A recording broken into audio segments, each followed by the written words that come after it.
ഷിർക്കായ 3 കാര്യങ്ങളിൽ 2 ഫലമില്ലാതിരിക്കുകയും 3-ാമത്തേതിന് ഫലമുണ്ടാവുകയും ചെയ്യുന്നത് എങ്ങനെയാണ്? അലി മദനി മറയൂരിന്റെ വാദപ്രകാരമാണെങ്കിൽ സിഹർ കൊണ്ട് വലിയ ഉപദ്രവം തന്നെ ഉണ്ടാകണം. അത് മാരണല്ല, അത് മാജിക്കാണ്. അത് തകർക്കാൻ ആകെ ആവശ്യമുള്ള എന്താ? ഒരു ബക്കറ്റ് വെള്ളം എടുത്ത് വെച്ചാൽ പോരെ. അപ്പൊ നോക്കൂ, പ്രവാചകന്റെ ബുദ്ധിക്ക് തകരാറു സംഭവിച്ചു എന്നാണ് ഇവർ സമൂഹത്തെ പഠിപ്പിക്കുന്നത്. ഞങ്ങളാണ് ബുദ്ധിയുടെ ആളുകൾ എന്ന് പറയുന്നവർ എപ്പോഴും എത്തിപ്പെടുന്ന അവസ്ഥയാണ്. അള്ളാഹുവിൻ്റെ റസൂൽ സ്വല്ലല്ലാഹു അലൈഹി വസല്ലം ഹദീസിലാണ് എല്ലാ ബുദ്ധിയുമുള്ളത്, എല്ലാ യുക്തിയുമുള്ളത്, എല്ലാ നന്മയുമുള്ളത്, എല്ലാ ഖൈറുമുള്ളത്. അതിന് വിരുദ്ധമാകുന്ന ഒരു കാലടിപ്പാട് പോലും അങ്ങേയറ്റത്ത് വിഡിത്തമാണ്. വിശ്വസിക്കുന്നതിന് നിങ്ങൾക്ക് എന്താണ് തടസ്സമുള്ളത്? ഇനി നോക്കൂ, അടുത്തതായി അദ്ദേഹം പറഞ്ഞ കാര്യം, 3 കാര്യങ്ങൾ ഒരേ രീതിയിൽ പ്രവാചകൻ പ്രഖ്യാപിച്ചു. മന്ത്രിച്ചൂടിക്കട്ടൽ, റുക്ക. നിങ്ങൾ ശ്രദ്ധിക്കണം, അവിടെ നബി സല്ലല്ലാഹു അലൈഹി വസല്ലം അവിടുന്ന് പറഞ്ഞു, ഇന്ന റുഖ വത്തമാഇമ വത്തിവലത്ത് ശിർക്കുൻ. 3 കാര്യങ്ങൾ, റുഖ, തമാഇം, തിവലത്ത്. ഇത് 3ഉം ശിർക്കാണ്, ബഹുദൈവാരാധനയിൽ പെട്ടതാണ്. അപ്പോൾ റുഖ എന്നതിൻ്റെ അർത്ഥം മന്ത്രിക്കാനാണ്. പക്ഷെ അദ്ദേഹം കൊടുത്ത അർത്ഥം മന്ത്രി ചൂതിക്കെട്ടൽ. അതെവിടെ റുഖാക്ക് അങ്ങനെ ഒരു അർത്ഥം? റുഖ എന്നതിന് അങ്ങനെ ഒരു അർത്ഥമല്ല, അതിന് മന്ത്രി ചൂതാന്ന് മാത്രമേ അർത്ഥമുള്ളൂ. മന്ത്രി ചൂതിയാൽ അത് ശിർക്കൻ, മന്ത്രങ്ങൾ കൊണ്ടാണ് ഊതുന്നത് എങ്കിൽ അത് ശിർക്കാൻ. അതാണ് നബി സല്ലല്ലാഹു അലൈഹി വസല്ലം ആ ഹദീസിൻ്റെ അർത്ഥം. പക്ഷെ ഇങ്ങനെയൊക്കെ വ്യാഖ്യാനിക്കേണ്ടി വരുന്നത് എന്തിനാണ്? ഇതിനൊക്കെ പിന്നിൽ വേറെ ഉദ്ദേശമുണ്ട്. ഇത് വെറുതെ അറിയാതെ പ്രസംഗത്തിൽ പറഞ്ഞു പോകുന്നതല്ല. കാരണം കേവലം മന്ത്രം എന്ന് പറഞ്ഞാൽ വേറെ ചില പ്രശ്നം വരാനുണ്ട്. ഞാൻ ബാക്കി പറഞ്ഞുതരാം. 3 കാര്യങ്ങൾ ഒരേ രീതിയിൽ പ്രവാചകൻ പ്രഖ്യാപിച്ചു. മന്ത്രിച്ചൂടിക്കട്ടൽ, റുക്ക, അതുപോലെ തന്നെ വത്തമായിം, ഏലസുകെട്ടൽ, വത്തിവല, മാരണം. 3ഉം ഷിർക്കാണ്. ഷിർക്കായ 3 കാര്യങ്ങളിൽ 2 ഫലമില്ലാതിരിക്കുകയും 3-ാമത്തേതിന് ഫലമുണ്ടാവുകയും ചെയ്യുന്നത് എങ്ങനെയാണ്? ഇസ്ലാമികമായ മന്ത്രം ഒരാൾ ചൊല്ലിയാൽ അതുകൊണ്ട് ഉപകാരം ചെയ്യും എന്ന് വിശ്വസിക്കുന്നത് ശിർക്കാണോ? ഷിർക്കായ 3 കാര്യങ്ങളിൽ 2 ഫലമില്ലാതിരിക്കുകയും 3-ാമത്തേതിന് ഫലമുണ്ടാവുകയും ചെയ്യുന്നത് എങ്ങനെയാണ്? ഇസ്ലാമികമായ മന്ത്രം ഒരാൾ ചൊല്ലിയാൽ അതുകൊണ്ട് ഉപകാരം ചെയ്യും എന്ന് വിശ്വസിക്കുന്നത് ശിർക്കാണോ? നബി സല്ലല്ലാഹു അലൈഹി വസല്ലം അനേകം ഹദീസുകളിൽ ഇപ്പോൾ ഖുൽ അഊദു ബിറബ്ബിൽ ഫലഖ്, ഖുൽ ഹുവല്ലാഹു അഹദ് എന്നീ പറയുന്ന സൂറത്തുകൾ കൊണ്ട് മന്ത്രിച്ചാൽ തക്ഫീക മിൻ കുല്ലി ഷൈ, എല്ലാ ഉപദ്രവത്തിൽ നിനക്കത് മതിയായതാണ് എന്ന് നബി സല്ലല്ലാഹു അലൈഹി വസല്ലം പറഞ്ഞിട്ടുണ്ട്. നബി സല്ലല്ലാഹു അലൈഹി വസല്ലം പലർക്കും മന്ത്രിച്ചു കൊടുത്തിട്ടുണ്ട്. ഇതൊക്കെ ഹദീസിൽ വന്ന കാര്യങ്ങളാണ്. അപ്പോൾ ഇന്ന റുഖ എന്നതിന് നിങ്ങൾ മന്ത്രിച്ചൂതി കെട്ടുക എന്ന് അർത്ഥം പറയരുത്, മന്ത്രിക്കുക എന്ന് മാത്രമേ അതിനർത്ഥമുള്ളൂ. ആ ഹദീസിൽ ഉദ്ദേശം ശിർക്കായ മന്ത്രങ്ങളാണ്. അപ്പോൾ ഇസ്ലാമികമായ മന്ത്രങ്ങൾ അത് ഉപകാരം ചെയ്യും അള്ളാഹു ഉദ്ദേശിച്ചാൽ. ഇസ്ലാമികമല്ലാത്ത മന്ത്രങ്ങളോ? ഇസ്ലാമികമല്ലാത്ത മന്ത്രങ്ങൾ, അതായത് സിഹറുമായി ബന്ധപ്പെട്ട മന്ത്രങ്ങൾ, വേണമെങ്കിൽ നമുക്ക് പറയാം മന്ത്രവാദം, അതുകൊണ്ട് അള്ളാഹു ഉദ്ദേശിച്ചാൽ ഉപദ്രവമുണ്ടാകും. ആര് പറഞ്ഞതാ? ഞാൻ പറഞ്ഞതാണോ? അല്ല, ഞാൻ പറഞ്ഞതല്ല, അള്ളാഹു സുബ്ഹാനഹു വ തആല ഖുർആനിൽ പറഞ്ഞതാണ്. ഖുൽ അഊദു ബിറബ്ബിൽ ഫലഖ് മിൻ ശർരി മാ ഖലഖ് വമിൻ ശർരി ഗാസിഖിൻ ഇദാ വഖബ് വമിൻ ശർരി നഫ്ഫാഥാതി ഫിൽ ഉഖദ്. കെട്ടുകളിൽ ഊതുന്നവരുടെ ഉപദ്രവത്തിൽ നിന്ന് ഞാൻ രക്ഷ ചോദിക്കുന്നു. ഇബ്നുൽ ഖയ്യിം അദ്ദേഹം ഈ ആയത്തിന്റെ തഫ്സീറിൽ പറഞ്ഞതായി കാണാം. അള്ളാഹു സുബ്ഹാനഹു വ തആല ദുനിയാവിലുള്ള എല്ലാ ഉപദ്രവത്തിൽ നിന്നും രക്ഷ തേടി. പിന്നെ ദുനിയാവിൽ ഏറ്റവും ഉപദ്രവം ചെയ്യുന്ന ചില കാര്യങ്ങൾ എടുത്തു പറഞ്ഞു. അതിലൊന്നെന്താ? രാത്രിയുടെ ഉപദ്രവം. രാത്രിയുടെ ഉപദ്രവം എല്ലാവർക്കും അറിയാം. ഇരുട്ടായതുകൊണ്ട് ചിലപ്പോൾ പുറത്തിറങ്ങി നടന്നാൽ വിഷജന്തുക്കൾ ഉണ്ടാകും. അതുപോലെ തന്നെ കള്ളന്മാർ പുറത്തിറങ്ങുന്ന സമയമാണ്, പല ജാതി തട്ടിപ്പുകൾ നടക്കുന്ന സമയമാണ്. രാത്രി അനേകം ഷർറുള്ള സമയമാണ്. അതുപോലെ തന്നെ അസൂയക്കാരൻ്റെ ഷർറ്, സംശയമില്ല, അസൂയക്കാരനെ കൊണ്ട് വലിയ ഉപദ്രവം ഉണ്ടാകുന്നില്ല, യാതൊരു സംശയമില്ല. ആ കൂട്ടത്തിലാണ് അല്ലാഹു സുബ്ഹാനഹു വ തആല വമിൻ ശർരി നഫ്ഫാഥാതി ഫിൽ ഉഖദ് എന്ന് പറഞ്ഞത്, കെട്ടുകളിൽ ഊതുന്നവരുടെ ഉപദ്രവത്തിൽ നിന്ന്. എന്താ ഇവിടെ കെട്ടുകളിൽ ഊതുന്നവരുടെ ഉപദ്രവം എന്ന് പറഞ്ഞാൽ അതിൻ്റെ അർത്ഥം? അൽ ഹാഫിദ് ഇബ്നു കസീർ അദ്ദേഹം പറയാം, ഖാല മുജാഹിദുൻ വഇക്രിമതു വൽ ഹസനു വഖതാദതു വദ്ദഹാക്. മുഫസ്സിറുകൾ, ഖുർആൻ മുഫസ്സിറുകൾ ഇവരെല്ലാം പറഞ്ഞു, യഅനി അസ്സവാഹിർ, കെട്ടുകളിൽ ഊതുന്നവർ എന്നതുകൊണ്ട് ഉദ്ദേശം മാരണം ചെയ്യുന്ന, സിഹർ ചെയ്യുന്ന മാരണക്കാരായ സ്ത്രീകളാണ്. ഇത് മുഫസ്സിറുകൾ പറഞ്ഞതാണ്. അപ്പോൾ മന്ത്രിച്ചൂതുന്നത് കൊണ്ടൊരു ഉപദ്രവം ഉണ്ടാകും. അപ്പോൾ അലി മദനി മറയൂർ ചോദിക്കാൻ, 3 കാര്യം നബി സല്ലല്ലാഹു അലൈഹി വസല്ലം പറഞ്ഞു ഷിർക്കാണ് എന്ന്. അതിൽ റുഖയുണ്ട്. അപ്പോൾ മന്ത്രിച്ചൂതിക്കെട്ടൽ, മന്ത്രിച്ചൂതിക്കെട്ടാൻ അവിടെ അർത്ഥമില്ല, മന്ത്രിക്കാന്ന് മാത്രമേ അർത്ഥമുള്ളൂ. ഷിർക്കായ മന്ത്രങ്ങൾ അതുകൊണ്ട് ഉപദ്രവം ഉണ്ടാകും. ചിലപ്പോൾ അള്ളാഹു ഉദ്ദേശിച്ചാൽ ഉപദ്രവം ഉണ്ടാകും. സിഹറിൻ്റെ ഭാഗമായി ഊതുന്ന മന്ത്രങ്ങൾ അതുകൊണ്ട് ഉപദ്രവം ഉണ്ടാകും. ഒരു ഉപദ്രവവും ഇല്ലെങ്കിൽ നിങ്ങൾ ആലോചിച്ച് നോക്കുക, അള്ളാഹു 7 ആകാശങ്ങൾക്ക് മുകളിൽ അവതരിപ്പിച്ച ഗ്രന്ഥത്തിൽ അള്ളാഹു പറയാം കെട്ടുകൾ ഉദ്ദേശം അറിയണ്ടാവും. അലി മദനി മറയൂർക്ക് മനസ്സിലാവുന്നില്ല എന്ന് പറഞ്ഞാൽ എത്ര കഷ്ടമാണ്.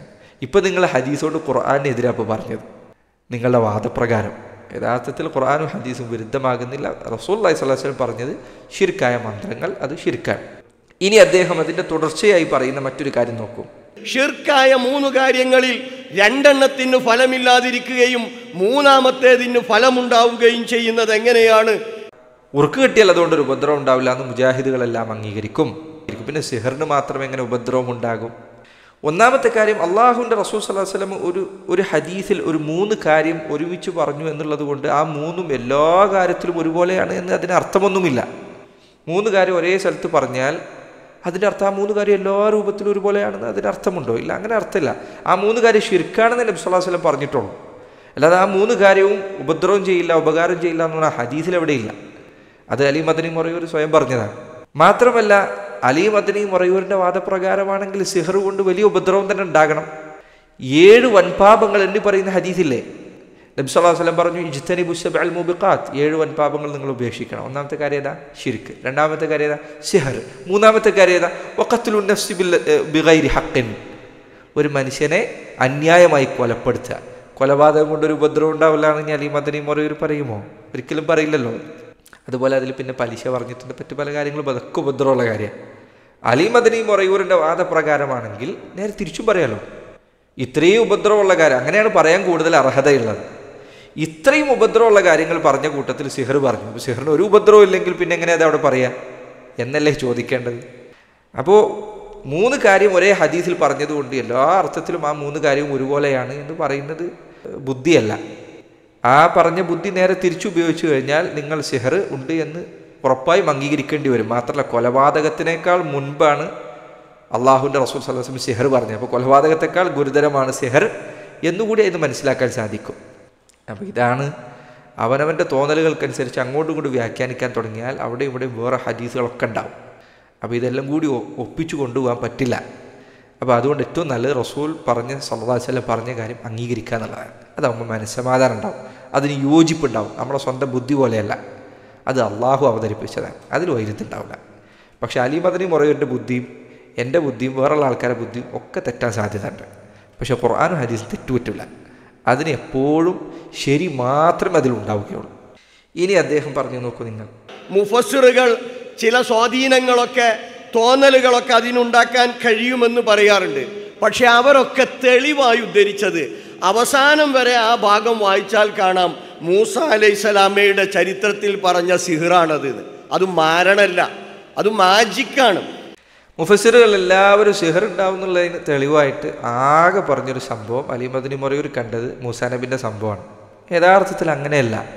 മൂസാ നബിയുടെ സംഭവം മാരണത്തിലെ ഒരു ഇനം പറയാൻ ചില പണ്ഡിതന്മാർ തെളിവാക്കിയിട്ടുണ്ട്. ചില ആളുകൾ പറഞ്ഞു സിഹർ തഖീലി, ഒരാൾക്ക് തോന്നലുണ്ടാക്കുന്ന സിഹർ, അതിന് തെളിവാണ് മൂസാ നബിയുടെ സംഭവം. അതല്ലാതെ വേറെ തെളിവ് എത്രയോ ആൾക്കാർ പറഞ്ഞിട്ടുണ്ട്. അലി മദനി മറയൂർ തുടക്കത്തിൽ പറഞ്ഞ ആയത്ത് സൂറത്തുൽ ബഖറയിലെ 102-ാമത്തെ ആയത്തിൽ പല തരത്തിലുള്ള തെളിവുണ്ട് എന്ന്. വത്തബഉ മാ തത്ലു ശയാത്തീനു അലാ മുൽക്കി സുലൈമാൻ എന്ന ആയത്ത്, ആ ആയത്തിൽ അള്ളാഹു പറയാണ് വയുഫർരിഖൂന ബിഹി ബൈനൽ മർഇ വസൗജി, അവർ സിഹർ മുഖേന ഭാര്യാഭർത്താക്കന്മാർക്കിടയിൽ അകൽച്ചയുണ്ടാക്കും. വേറെ എത്രയോ ആയത്തുകൾ സിഹറിന് തെളിവായിട്ടുണ്ട്. ഈ ആയത്ത് മാത്രമൊന്നല്ല, ഖുൽ അഊദു ബിറബ്ബിൽ ഫലഖ്, അതിന് തെളിവാണ്. എത്രയോ മുഫസ്സിറുകൾ തെളിവായി പറഞ്ഞിട്ടുണ്ട്. അലി മദനി മറയൂരിൻ്റെ കാഴ്ചയിൽ ആകപ്പെട്ടത് മൂസാ നബി അലൈഹി സ്വലാത്തു വസ്സലാമിൻ്റെ സംഭവമാണ്. റാസി, ഫഖ്റുദ്ദീൻ റാസി, അദ്ദേഹം ഈ മൂസാ നബി അലൈഹി സ്വലാത്തു വസ്സലാമിൻ്റെ സംഭവം എടുത്തു കൊടുത്തുകൊണ്ട് അദ്ദേഹം പറഞ്ഞു സിഹർ എന്ന് പറഞ്ഞാൽ മാജിക്ക് മാത്രമാണ്. ഇപ്പോൾ അലി മദനി മറയൂർ പറഞ്ഞ ആ വാദം റാസി പറഞ്ഞ വാദമാണ്. ഫഖ്റുദ്ദീൻ റാസിക്ക് ആ വാദമുണ്ട്. ഇബ്നുൽ ഖയ്യിം അതിന് മനോഹരമായ മറുപടി നൽകിയിട്ടുണ്ട്. ആ മറുപടിയിൽ അദ്ദേഹം ഒരു കേവല യുക്തി, ഒരു ലളിതയുക്തി അദ്ദേഹം ചോദിച്ചിട്ടുണ്ട്. റാസി പറഞ്ഞത് അതൊരു മാജിക്കായിരുന്നു, കൺകെട്ടായിരുന്നു. അടിയിൽ പല കെമിക്കൽ വസ്തുക്കളൊക്കെ വെച്ചിട്ട് ഒരു വടി ഇങ്ങനെ വടിയും കയറുകളൊക്കെ മേലെ വെച്ചു. എന്നിട്ട് അതിന് തീ കൊടുത്തപ്പോൾ ഇത് ഇളകാൻ തുടങ്ങി. അപ്പോൾ ഇത് കണ്ടപ്പോൾ ആൾക്കാർക്ക് തോന്നിയത് പാമ്പാണെന്ന് തോന്നി എന്ന് റാസി പറഞ്ഞിട്ടുണ്ട്. ഇബ്നുൽ ഖയ്യിം റഹിമഹുല്ലാഹ് അദ്ദേഹം അതിന് മറുപടി പറഞ്ഞപ്പോൾ അദ്ദേഹം പറഞ്ഞു, എങ്കിൽ എന്തിനാണ് അള്ളാഹു സുബ്ഹാനഹു വതആല മൂസാ നബി അലൈഹി സ്വലാത്തു വസ്സലാമക്ക് അതിനെ കവച്ചു വെക്കുന്ന മനുഷ്യർക്കൊരിക്കലും സാധ്യമല്ലാത്തൊരു കാര്യം കൊടുത്തത്? അത് തകർക്കാൻ ആകെ ആവശ്യമുള്ള എന്താ? ഒരു ബക്കറ്റ് വെള്ളം എടുത്ത് വെച്ചാൽ പോരെ? അവരുടെ തട്ടിപ്പ് ആളുകൾക്ക് വേഗം വ്യക്തമാവില്ലേ? ഇതിനേക്കാൾ എളുപ്പത്തിൽ വ്യക്തമാക്കി കൊടുക്കാൻ പറ്റും. മൂസാ നബി അലൈഹി സ്വലാത്തു വസ്സലാമിൻ്റെ വടി താഴിട്ടാൽ അത് പാമ്പാവുന്നു. അതിൻ്റെ മേലെ വെള്ളം ഒഴിച്ചിട്ടും കാര്യമില്ല, എന്തൊഴിച്ചിട്ടും കാര്യമില്ല, അത് പാമ്പായി അവിടെ നിൽക്കുന്നു. അള്ളാഹുവിൻ്റെ ദൃഷ്ടാന്തമാണ്. ഈ സാഹിറന്മാർ ഇത്രയും കഷ്ടപ്പെട്ട് കൊണ്ടുവന്ന സാധനം അതൊരു ബക്കറ്റ് വെള്ളം ഒഴിച്ചപ്പോൾ അതങ്ങ് പോയി. മാജിക്ക് അങ്ങനെയല്ലേ സാധാരണ പൊളിക്കാറുള്ളത്? നാട്ടിൽ മാജിക്ക് ചെയ്യുന്ന എങ്ങനെയാണ് ആൾക്കാർ അതിൻ്റെ പിന്നിലുള്ള തന്ത്രം വെളിപ്പെടുത്തും. അതോടുകൂടി അതിൻ്റെ കൗതുകം നഷ്ടപ്പെട്ടു. എന്തിനാണ് ഈ രൂപത്തിലുള്ള ദൃഷ്ടാന്തം അല്ലാഹു സുബ്ഹാനഹു തആല അവതരിപ്പിച്ചത് എന്ന് ഇബ്നുൽ ഖയ്യിം റഹിമഹുല്ലാഹ് അദ്ദേഹം പല മറുപടികൾ പറഞ്ഞിട്ടുണ്ട്. അദ്ദേഹം പറഞ്ഞു, അല്ലാഹു ഖുർആനിൽ പറഞ്ഞു, വസഹറു അഅ്യുനൻ നാസ് വസ്തർഹബൂഹും, അവർ ജനങ്ങളുടെ കണ്ണുകളെ സിഹറിലാക്കി.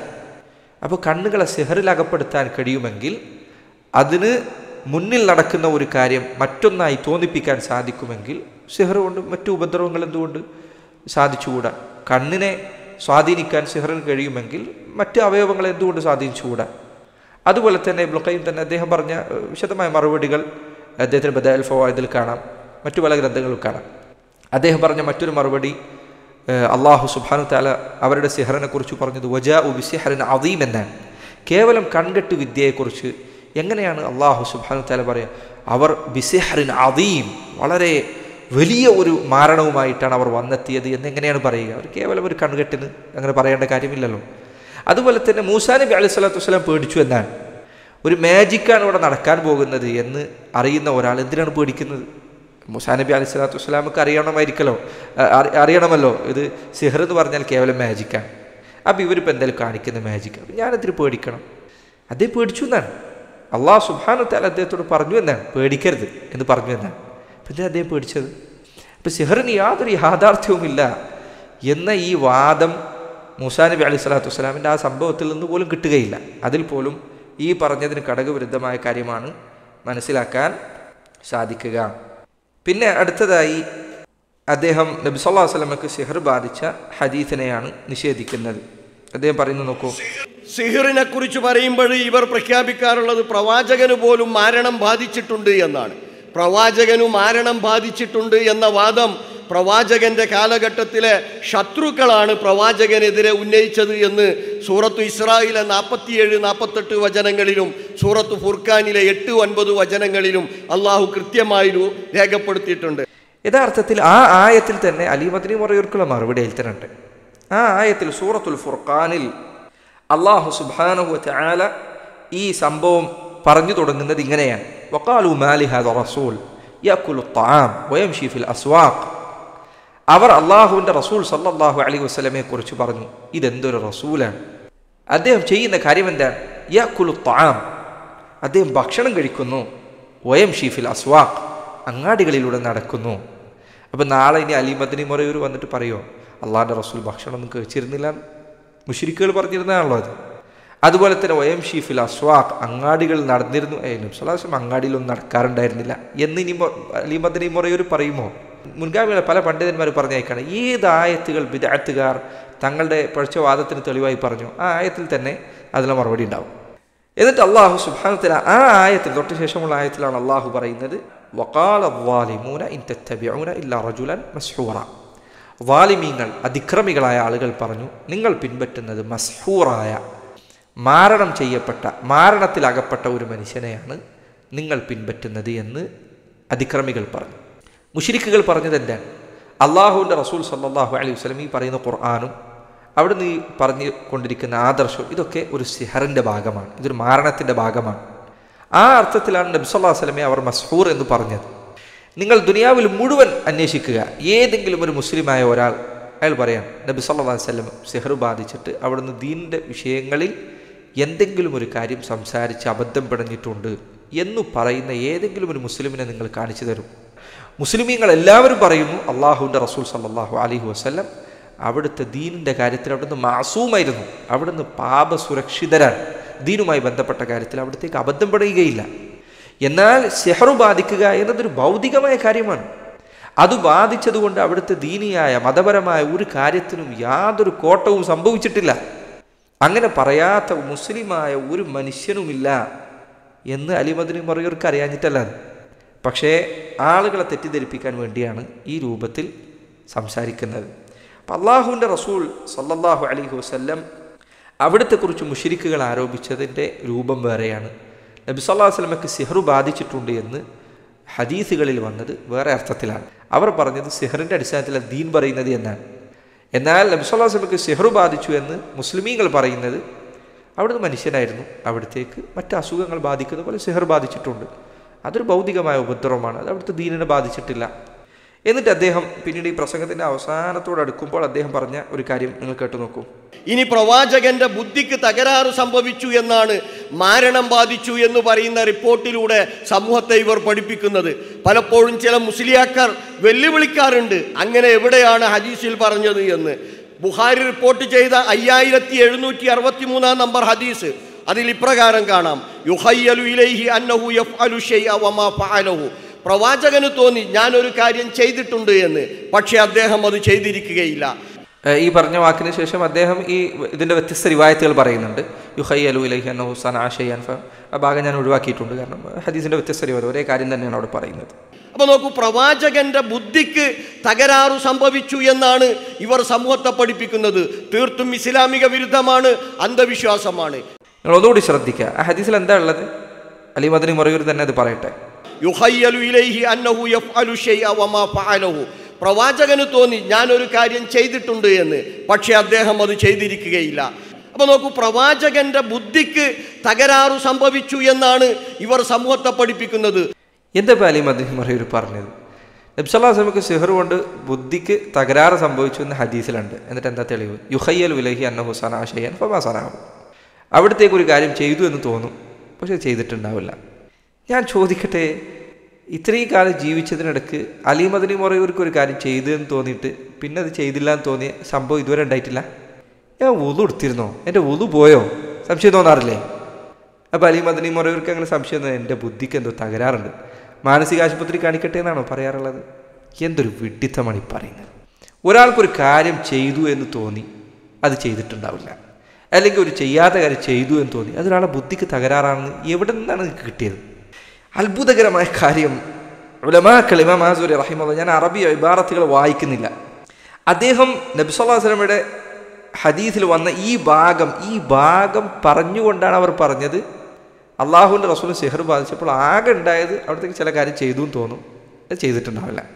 അപ്പോൾ ഇത് മാത്രമേ അവിടത്തേക്ക് ഉണ്ടായിട്ടുള്ളൂ, അവിടുത്തെ ഭൗതികമായ കാര്യത്തിൽ മാത്രമേ അവിടത്തേക്ക് പ്രയാസം ഉണ്ടായിട്ടുള്ളൂ, അവിടുത്തെ ബുദ്ധിക്ക് യാതൊരു പ്രശ്നവും ഉണ്ടായിട്ടില്ല, യാതൊരു പ്രശ്നവും അവിടുത്തെ ദഅവത്തിൽ സംഭവിച്ചിട്ടില്ല എന്ന് പണ്ഡിതന്മാർ തെളിവ് പിടിച്ച് അതേ സംഭവം എടുത്തിട്ട് അലി മദനി മറയൂർ പറയാണ്, കണ്ടില്ലേ അള്ളാഹുവിൻ്റെ റസൂൽ സല്ലല്ലാഹു അലൈഹി വസല്ലമക്ക് ബുദ്ധിഭ്രംശം സംഭവിച്ചു എന്നീ ഹദീസിലുണ്ട്. ലാ ഹൗല വലാ ഖുവത. ഇത് പറയുന്ന ആൾക്ക് ബുദ്ധിയില്ല എന്നാണ് എനിക്ക് തോന്നുന്നത്. ഒരാൾക്കൊരു കാര്യം ചെയ്തു എന്നിട്ട് അത് ചെയ്തിട്ടില്ല എന്ന് തോന്നിയാൽ അതെങ്ങനെയാണ് ബുദ്ധിക്ക് തകരാറാവുക? നമ്മളൊക്കെ ജീവിതത്തിൽ ദിവസം എത്ര തവണ സംഭവിക്കലുണ്ട്? ചില ആൾക്കാർക്ക് ചിലപ്പോൾ നിസ്കരിച്ചാൽ വരെ സംശയം ഉണ്ടാവും. നോക്കൂ, എത്ര സമയം 2, 3, 4, 5 മിനിറ്റൊക്കെ എടുത്തിട്ടാണ് നിസ്കരിക്കുക. നിസ്കരിച്ചതിന് ശേഷം ചില ആൾക്ക് ഞാൻ നിസ്കരിച്ചില്ലേ സംശയം തോന്നും. അപ്പം തന്നെ അയാൾ ഓടോ മാനസികാശുപത്രിയിലേക്ക് ചികിത്സിച്ച് കളയാന്ന് വിചാരിച്ചിട്ട്. ഞങ്ങളാണ് ബുദ്ധിയുടെ ആളുകൾ എന്ന് പറയുന്നവർ എപ്പോഴും എത്തിപ്പെടുന്ന അവസ്ഥയാണ്. സുബ്ഹാനല്ലാഹ്, ഇത് നിങ്ങൾക്ക് എപ്പോഴും ഞാൻ എൻ്റെ സഹോദരങ്ങളോട് പറയട്ടെ, അള്ളാഹുവിൻ്റെ റസൂൽ സല്ലല്ലാഹു അലൈഹി വസല്ലമയുടെ ഹദീസുകൾ, ഏതെങ്കിലും ഒരു ഹദീസ്, അതിലെ ഏതെങ്കിലും ഒരു വാചകം അതിനെതിരെ ഒരു കാൽ വെക്കുന്നതിന് മുൻപ് മനസ്സിലാക്കിക്കോ, കടുത്ത അബദ്ധത്തിലേക്കാണ് ചാടാൻ പോകുന്നത്. അള്ളാഹുവിൻ്റെ റസൂൽ സല്ലല്ലാഹു അലൈഹി വസല്ലമയുടെ ഹദീസിലാണ് എല്ലാ ബുദ്ധിയുമുള്ളത്, എല്ലാ യുക്തിയുമുള്ളത്, എല്ലാ നന്മയുമുള്ളത്, എല്ലാ ഖൈറുമുള്ളത്.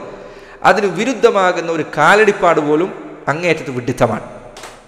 അതൊരു മുസ്ലിമായ ഒരാൾക്കും സംശയം ഉണ്ടാകാൻ പാടില്ലാത്ത കാര്യമാണ്. ഞാൻ ഈ പറഞ്ഞ കാര്യം ഇബ്നുൽ ഖയ്യിം അദ്ദേഹത്തിൻ്റെ സാദുൽ മആദിൽ പറഞ്ഞിട്ടുണ്ട്. ഹുവ മിൻ ജിൻസി മാ കാന യഅ്തരീഹി മിനൽ അസ്ഖാമി വൽ ഔജാ. നബി സല്ലല്ലാഹു അലൈഹി വസല്ലമക്ക് അസുഖങ്ങൾ ബാധിക്കാറുണ്ടായിരുന്നു, അതിൽപ്പെട്ടത് ഒരു കാര്യം മാത്രമാണ് സിഹർ ബാധിച്ചു എന്നത്. അതൊരു ഭൗതികമായ കാര്യമാണ്. ഇനി അദ്ദേഹം പറയുന്നത് നോക്കൂ. വാലിമീങ്ങളാ പറഞ്ഞത് പ്രവാചകന് മരണം ബാധിച്ചിട്ടുണ്ട് എന്ന്. മുജാഹിദുകൾ പറഞ്ഞിട്ടില്ല, മുവഹിദുകൾ പറഞ്ഞിട്ടില്ല, സലഫുകൾ പറഞ്ഞിട്ടില്ല, സലഫികൾ പറഞ്ഞിട്ടില്ല, മുസ്ലിങ്ങൾ പറഞ്ഞിട്ടില്ല. പ്രവാചകന് മരണം ബാധിച്ചു എന്ന് പറഞ്ഞത് വാലിമീങ്ങളാണ്. അല്ല, മുസ്ലിങ്ങൾ ആരും പറഞ്ഞിട്ടില്ല എന്നാണ്. നബി സല്ലല്ലാഹു അലൈഹി വസല്ലമക്ക് സിഹർ ബാധിച്ചു അദ്ദേഹം ഈ പ്രസംഗത്തിൽ തന്നെ പറഞ്ഞ് ഒഴുക്കിൽ പറഞ്ഞു പോകുന്നതായിരിക്കും, ഉദ്ദേശിച്ച് പറഞ്ഞാണോ എന്ന് എനിക്കറിയില്ല. ബുഖാരിയെക്കുറിച്ച് പറയുമ്പോൾ പറയുന്നുണ്ട് ഇമാം ബുഖാരി എന്ന് പറയുന്നുണ്ട്. അപ്പം ഇദ്ദേഹം പറയും മുസ്ലിങ്ങൾ ആരും പറഞ്ഞിട്ടില്ല സിഹർ ബാധിച്ചിട്ടുണ്ട്. ഇമാം ബുഖാരി, അദ്ദേഹം ഇമാം എന്ന് പറഞ്ഞയാൾ ബുഖാരി, അദ്ദേഹത്തിൻ്റെ സഹീഹിൽ ഹദീസുണ്ട്. അദ്ദേഹം മുസ്ലിമാണോ? അദ്ദേഹം നിങ്ങൾ പറയുന്ന പോലെ മുജാഹിദുകളെ കൂട്ടത്തിൽ കൂട്ടാൻ പറ്റിയ ആളാണോ? അദ്ദേഹം സലഫിയാണോ? സലഫുകളിൽപ്പെട്ടയാളാണോ? ഒക്കെ തിരിച്ചു ചോദിക്കാലോ. ഇത് മുസ്ലിങ്ങളിൽ ആരും പറഞ്ഞിട്ടില്ല എന്നങ്ങ് പറഞ്ഞങ്ങ് പോവാണ്. യഥാർത്ഥത്തിൽ ഇബ്നുൽ ഖയ്യിം ഏതോ ഗ്രന്ഥത്തിൽ പറഞ്ഞതുപോലെ വിഡ്ഢികളായ കുറച്ച് വിരലുണ്ടാവുന്ന ആൾക്കാരെ ഒഴിച്ചേർത്തിയ മനുഷ്യകുലത്തിൽ തന്നെ ഇത് പറഞ്ഞ ആൾക്കാർ വളരെ കുറച്ചേ ഉള്ളൂ. ഇത് സിഹറുണ്ട് എന്ന് അംഗീകരിക്കുന്ന ആളുകൾ മുസ്ലിങ്ങൾ മാത്രമല്ല, മുസ്ലിങ്ങളല്ലാത്തൊരു അംഗീകരിക്കുന്ന കാര്യമാണ്. മുഅ്തസിലത്തിൽപ്പെട്ട ഹുസാലത്തു മിനൽ മുഅ്തസില, ഒരു കുറച്ച് ആൾക്കാർ, കുറച്ച് എന്താ പറയുക, പരിഗണിക്കാൻ പറ്റാത്ത കുറച്ച് ആൾക്കാർ. അതേ വാക്ക് തന്നെ വേറെ ആളുകൾ പറഞ്ഞിട്ടുണ്ട്. പരിഗണിക്കേണ്ടതില്ലാത്ത ചിലർക്കല്ലാതെ ഈ വാദമില്ല എന്ന് ഇബ്നു ഹജർ പറഞ്ഞതായി കാണാം, സിഹർ ഫലിക്കില്ല എന്നുള്ള വാദം.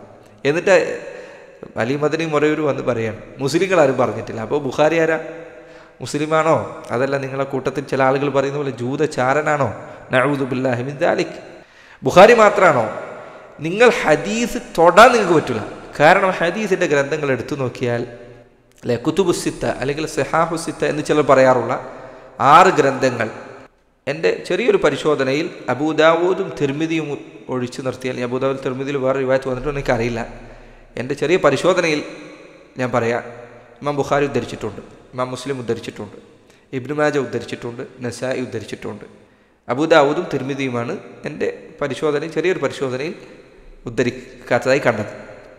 പക്ഷേ അവർ സിഹറിനെ സ്ഥിരീകരിക്കുന്ന ഹദീസുകൾ അവരുടെ കിതാബുകൾ വേറുണ്ട്, അത് വേറെ വിഷയം.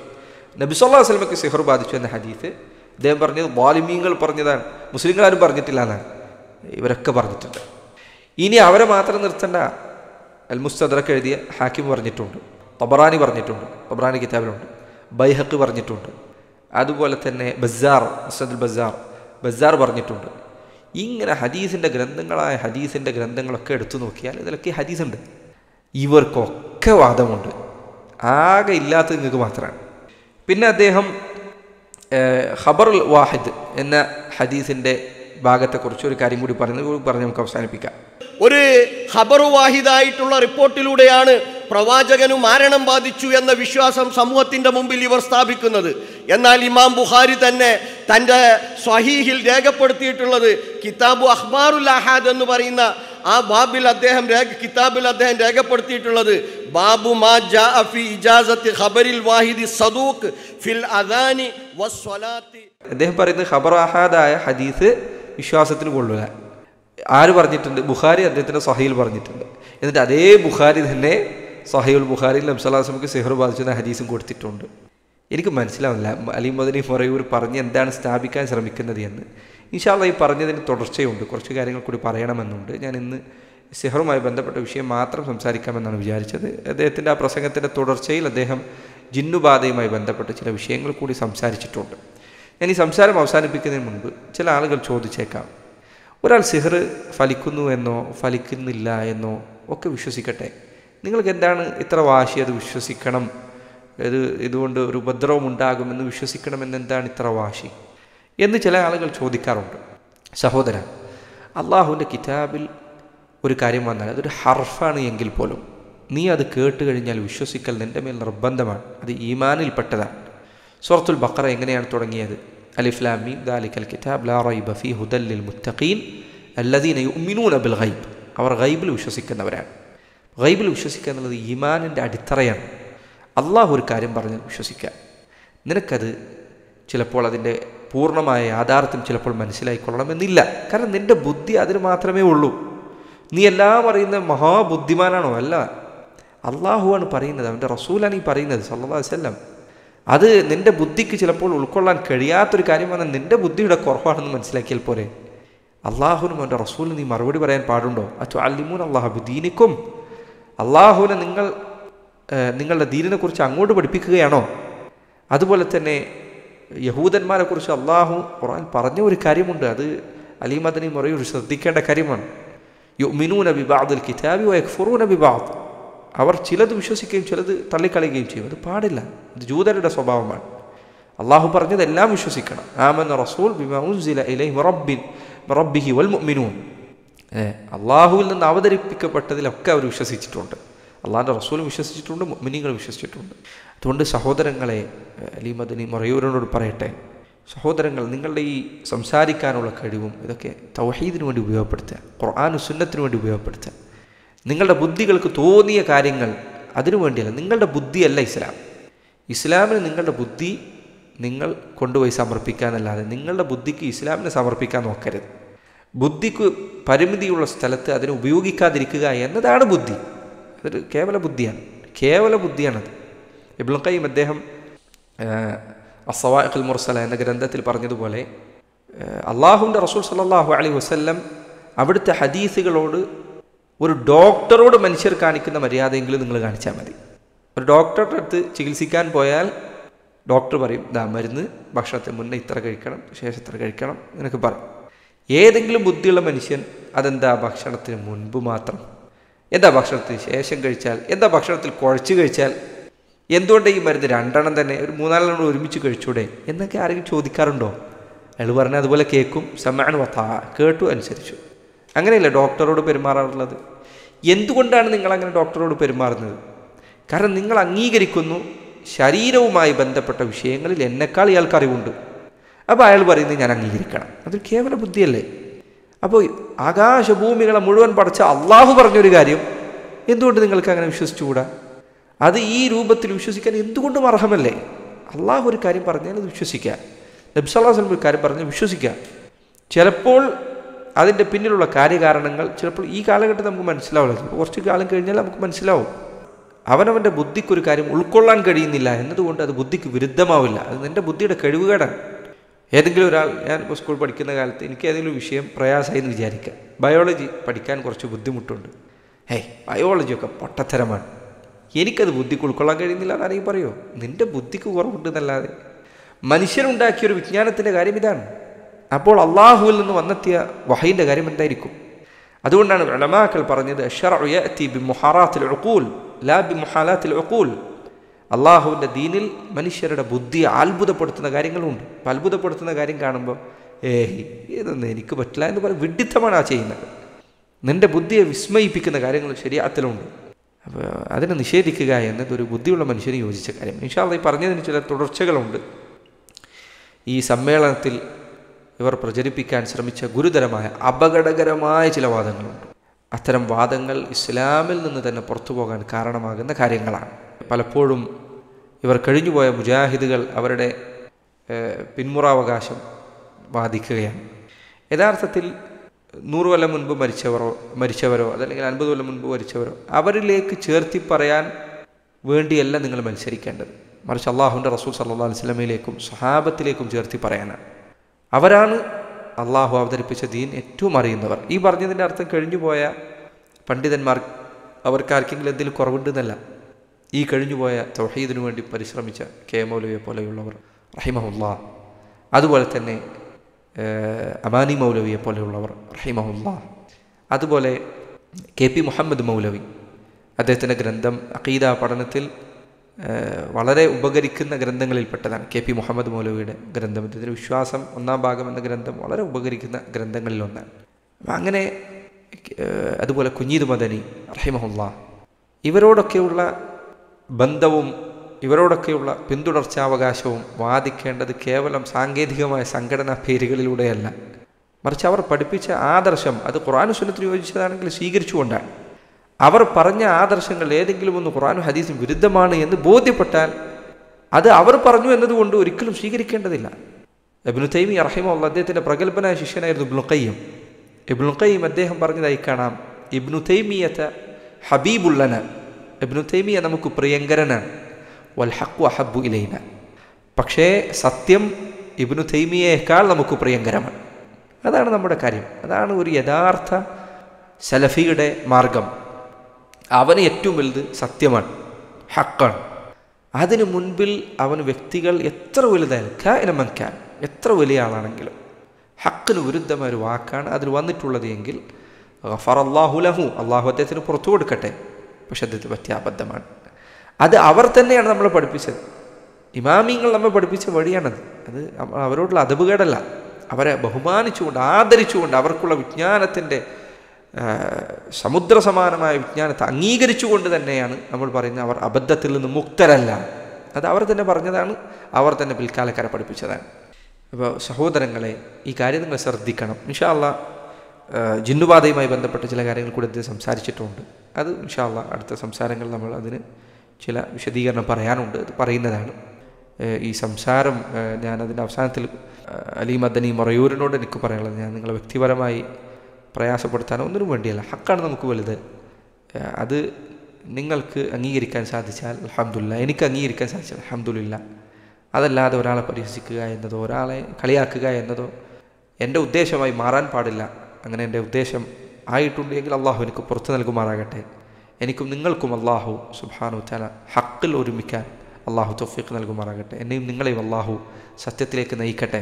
പരലോകത്ത് അള്ളാഹു നിങ്ങൾക്ക് സ്വർഗത്തിലേക്ക് എത്തിച്ചേരാൻ സഹായകമാകുന്ന വിശ്വാസം അള്ളാഹു നിങ്ങൾക്ക് പഠിപ്പിച്ചു നൽകുമാറാകട്ടെ. അള്ളാഹു നിങ്ങൾക്ക് ഹിദായത്ത് അധികരിപ്പിക്കുമാറാകട്ടെ. അള്ളാഹു സുബ്ഹാനഹു വതആല ഹക്കിനു വേണ്ടി സംസാരിക്കാൻ നിങ്ങളുടെ നാവിന് അള്ളാഹു തൗഫീഖ് നൽകുമാറാകട്ടെ. اللهم أرنا الحق حقا وارزقنا اتباعه وأرنا الباطل باطلا وارزقنا اجتنابه. اللهم ربنا تقبل منا إنك أنت السميع العليم وتب علينا إنك أنت التواب الرحيم واغفر لنا يا غافر المذنبين. وصلى الله وسلم وبارك على نبينا محمد وعلى آله وصحبه وسلم.